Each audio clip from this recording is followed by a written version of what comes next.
It really started with my cousin, who was doing a book on scout dogs, and she was doing a book with lots of small stories, little vignettes about different scout dogs. And she had a good literary background. She had been writing for magazines and things like that. And I remember going through the original issue of it and thinking, wow, these are great stories. But there could be a bigger story there if you just followed one specific handler all the way through this Vietnam war dog type of scenario.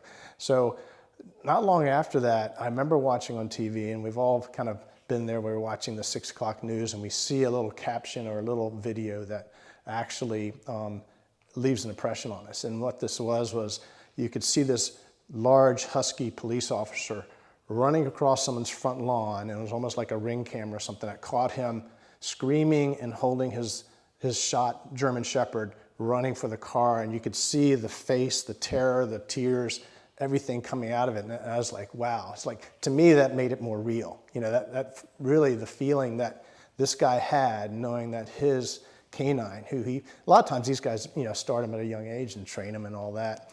And it was really, really tough to see that. And that made me start thinking, okay, maybe there's a story there that I can bring out that not only helps some folks who have lived it, but also gives some recognition to these troops who actually had to leave their dogs behind.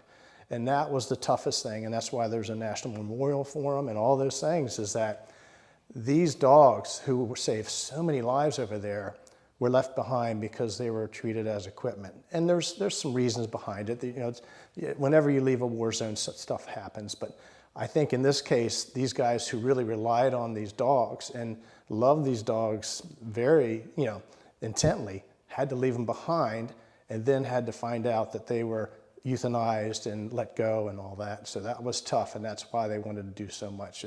And I think it was important for the U.S. to know that this is never happening again. What these guys went through will not happen again. Yeah, it's the story about one handler who basically was a young man living in Baltimore who went off to college. He's at UVA, and just like where my father was, and all of a sudden his father died suddenly, and he had to make a decision because he couldn't afford to go back to UVA. And the father was actually a minister. And so anyone who's a minister's kid like I am knows that if all of a sudden that income goes away, there's a pretty heavy hit to the bottom line, and going to college was no longer an option for him. So he went ahead, and rather than hang out in northern Baltimore in the Towson area, he decided to go ahead and go off to Vietnam and became a scout dog handler there because he'd always been familiar with dogs and wanted to do it. So the story really evolved from some life experiences. In the case of this guy's father, his father was diagnosed within 3 or 4 days, was gone with leukemia, and that was a real event in my life, but long after I'd been through college. So what's interesting is trying to put the actual reader into the place of being in this young man's shoes, but learning all you can about the animals. What's really neat is the more I researched what these animals can do, it was just fascinating. Even little things like learning why the tail goes in one way versus the other, and how you watch behind the head of a German Shepherd to see what they're staring at, and when they cut across in front of you. All these little tricks that they would do to save not only that handler, but also the whole platoon was amazing. A lot of times these dogs were so good at what they did that the Vietnam, I guess the warriors on the other side, North Vietnam and the Viet Cong, what they had was basically a bounty on their heads because they were so valuable to finding booby traps and everything. So it was something where if they did shoot one and kill one, they would bring back, cut the ear off with the tattoo and bring it back and get almost like a year's worth of bounty on that. And the handlers are worth a lot of money too to some of these Viet Cong. But it really was the dogs that they were after.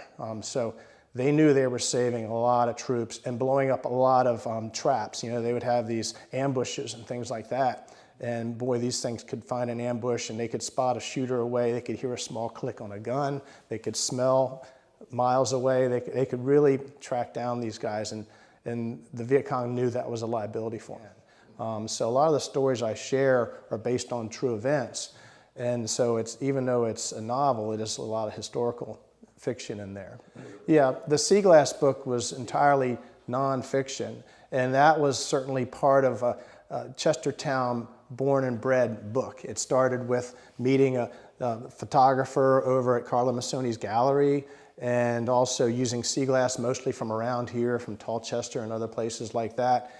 And it grew and grew into a book that was all about the history of glass and sea glass that ended up being renowned around the, I guess all of North America. So we had about 120,000 copies of that put out there. Not long after that, an industry started up where now there's about 6 to 7 different festivals each year based on sea glass. And so I tried to just kind of explain the history behind it so people could identify their sea glass and understand what they found.